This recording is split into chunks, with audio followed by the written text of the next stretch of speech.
Assalamualaikum semua. Saya faham setengah-setengah coach ni dia memiliki orang kata apa, sifat competitiveness yang sangat tinggi. Nak menang, tak nak kalah, nak make sure that team memberi yang terbaik. Tapi kadang-kadang kalau kita tak boleh nak control sangat our competitiveness punya mindset ni, ia boleh mengganggu banyak benda. Kita akan mula komplain, ref buat keputusan kita boleh komplain, linesman buat keputusan kita boleh komplain, player-player kita buat silap yang sepatutnya kita boleh tegur dengan cara baik, tapi dia boleh pergi tegur dengan cara yang suara yang tak sepatutnya, perkataan-perkataan tak sepatutnya. Dia boleh mengganggu dan juga boleh mencacatkan suasana game pada hari itu. Saya pernah jumpa lah banyak kali coach-coach yang ref buat decision. For me that decision is just a decision. It's bola sepak kan. Tapi the way the complain tu, sampai ke tahap you cross the bench, from your bench to opponent punya bench, nak semata-mata nak pergi complain dekat linesman the other side. No, it's too much. Okay, example apa yang kita nak tunjuk kepada player-player kita? Betul, saya dah cakap tadi, semangat untuk menang tu very important. But sebagai orang yang dewasa, orang yang ada pengetahuan, we need to control kita punya emosi.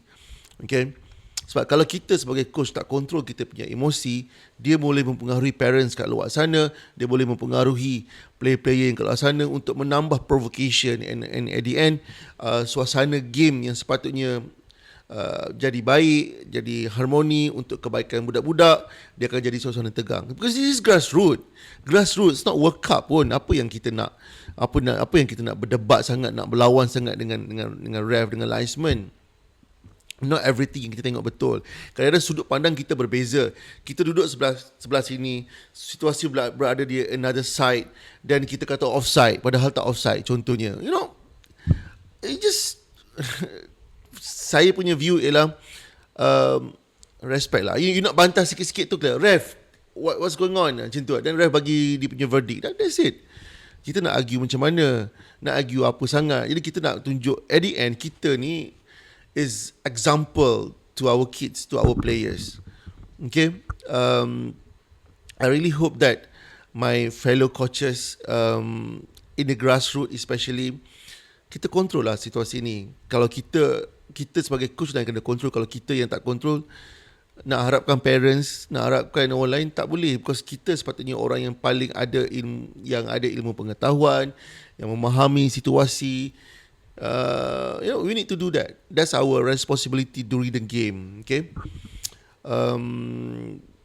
dia tak cantik lah sampai ke tahap team you kalah, lepas tu coach coach opponent tu datang pergi nak bersalam, awak tak bangun pun daripada tempat duduk tu, bersalam pun tak tengok pun coach tu. I think that's saya tak tahu nak explain macam mana situasi macam ni, which is not good lah. Okay, I really hope that kita di luar sana tunjuk contoh yang baik, tunjuk attitude yang baik untuk semua. Bukan untuk diri kita sahaja, untuk tim kita, supaya anak-anak kita, player-player kita belajar. Because every single time, every single second yang dia berada dengan kita dalam game, dalam training, ialah peluang untuk mereka belajar. Jadi kita lah yang kena tunjuk ajar yang baik kepada anak-anak kita. Assalamualaikum.